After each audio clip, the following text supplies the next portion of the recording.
The Burning Questions is a panel-style cybersecurity discussion featuring industry practitioners as co-hosts and panelists. Each episode focuses on delivering unfiltered, experience-driven opinions on real-world cybersecurity topics. We're looking for no vendor spin, no fluff, no word salads, just sharp questions, real expertise, and increasingly questionable life choices. Here are the rules for the panel. Every time a question is asked, the panelist answering must take a bite of a specially selected, brutally spicy food item. The host takes a bite too. Just to be fair, the escalating heat mirrors the real pressure faced by cybersecurity practitioners in their real jobs. As the spiciness intensifies, the honesty increases as well. This is cybersecurity under pressure. Yeah, a lot of learning, a lot of pressure, a lot of happy and sad, but yeah, that's all the experience I have. Something you'll remember forever. Oh yeah, until now. I really hope that I never have that experience again, and nobody have that experience. Unfortunately, yeah. And to put it in further context, this happened quite a while ago, right? Yeah. So yeah. The kind of hype for news regarding incident of data breach is very new, right? So it has a lot of impact on the media. So there's a lot of newsworthiness around what's happening. Exactly. Not only like people want to know, and then they all keep on reading the news. They want to know from here, from there. They also try to engage a lot of us directly, communicating to the staff, directly to my team, getting more information. And they even call my number. They even text me. They even send LinkedIn message. I have to some certain point that I have to disable my LinkedIn at the time. I just disable it because it's just too much of distraction, and my time is being distracted there, so I just disable it. And my WhatsApp, sometimes I just disable it. Yeah, just focus on, yeah, that's correct. A lot of people, what is happening? Why this company is doing this? Should I continue doing business with them? Should I go with the competitors? So yeah, a lot of hypes there at that time. Yeah. All right. Got a question. Yes. So that was just finished. And I had my milk as well. So that was a lengthy engagement with a regulator, like 1 year. The regulator, authorities, media, breathing down your neck. Must have been so stressful for yourself and the team. So going through that process, how did you manage the morale, not just for yourself, because you can be very easily get at risk of burning out, right? So how do you manage morale for yourself and also the team so that they can go through and provide the required information? Yeah, that's right. So I have to be honest. I'm on the edge of breaking down. Is just too much. Yeah, not only for me and also for my team. So what I did is that I selected a few number of people only, which is quite senior within my team, head of SOC and head of IM at the time, to just go and come with me in terms of responding to questions from the regulators. So only these few people actually coming up with the data. And then we work also with the corporate communication teams. We also work with the lawyer in terms of helping us, giving advice in terms of what kind of answer, how the context, so when we provide, they give all the advice.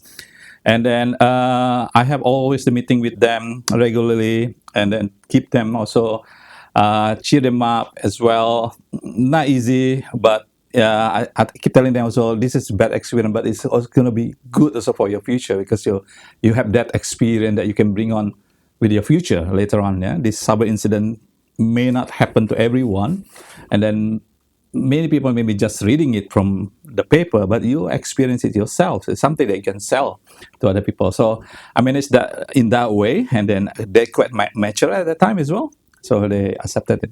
Yeah. That's a great way of looking at it, right? So once the scars heal, and it does take time to heal, Do you have a badge? you have a badge you can show people. Look at my scars.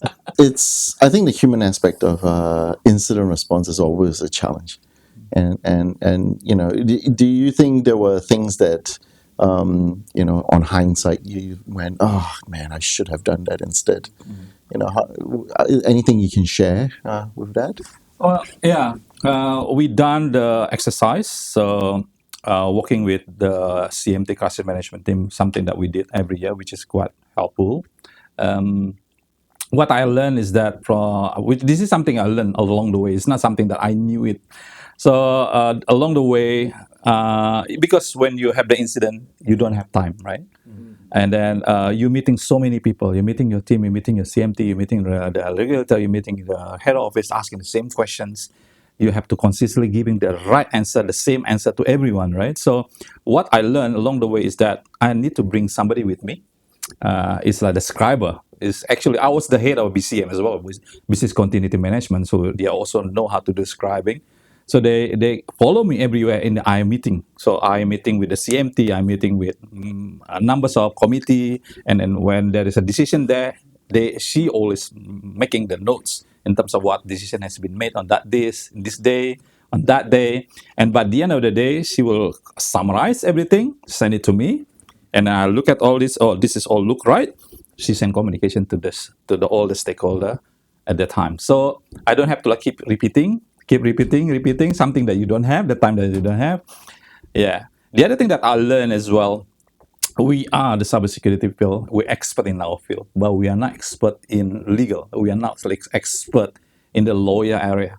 So whenever we try to answer the investigator with the questions, we think that our answer is gonna answer that. Our answer gonna answer the questions, but actually, if we get the people from the expertise from there, actually we are not. So we are getting the advice from them. Oh, I think you should fine tune this, and then I think you should provide this information instead of that informations.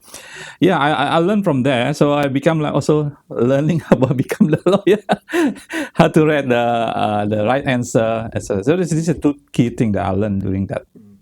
Yeah, something that I didn't know before that. I've got a question. You have to eat. I will after I share my question. So going back to like when you mentioned there was PII that was impacted, right? So sensitive information that was accessible on the portal. Off the back of the response to the incident, one thing is shutting the portal down so that the issue is fixed. But were there discussions about data management and retention practices after the fact? And that could happen probably perhaps as part of your conversations during that 1 year with the regulator and the media as well. Yeah, there was a discussion about that. Is data still required? Is the customer still active? Right. So, unfortunately, yes. The answer is all yes. So the customer is still active. The data is still not that old. So the conversation about the data retention, it wasn't gone that long, that far. So the question is morely about, okay, you know this customer has been impacted. Have you communicate to that customer? Have you informed them what needs to be done and then what they should do? This all conversation. So we have to communicate to everyone who have been impacted. We make a phone call, we send the email, we give them the advice what need to be done, giving help. Also, we get offering them also credit checks, etc. So we done that. So at least we want some kind of respect from the customer and also from the government regulators that we have done what we could do to minimize the impact of the leakage of the informations. If this was to happen today, yeah, I'll let Saul take his bite, and then if this is to happen today, this question is probably for both of you. What was there anything that you would have done differently because the technology and the threat landscape has changed? What would have been done differently? I think I was at the time quite lucky. So because this is also supported by the government investigator, right? So we have done whatever we could do. So we identified the issues before that, and then we also fixing it, right? So the issue actually related to the link that it was not secure because of the authentication is not included in during that, and it was identified before that, and it's also being addressed with the same issue being fixed. But later on, because when you do the testing, you're not doing every single time, right? You have like 6 months or whatever. So within this period, there are some changes. in the change management. It's done there, but it is just waiting for the next cycle of the testing to identify it again or fix it again. So from that aspect, I think we done what we could do. Yeah. And in terms of the doing the exercise with CMT, I think it's quite useful because they already prepared. The other thing that I also was amazed is that the executive team was very mature. They are not panic, even it is already in their back. The regulator is pushing, and also the media is pushing, and the head office is pushing. They're quite mature. Actually, they are not doing a blame kind of games. They are going through attacking the issues or what happens out, and then has been being fixed and has been identified already. So there's no like who's done that, who did it, who has done that. So it's not that. So we are attacking the issues. So it give actually the staff or the analysts that doing the job the kind of they don't feel being blamed, so they want to cooperate. They want to tell the truth, right? So this is what happened. They are not afraid being later on being getting blame or get consequences around there. So I think around there everyone is just cooperating.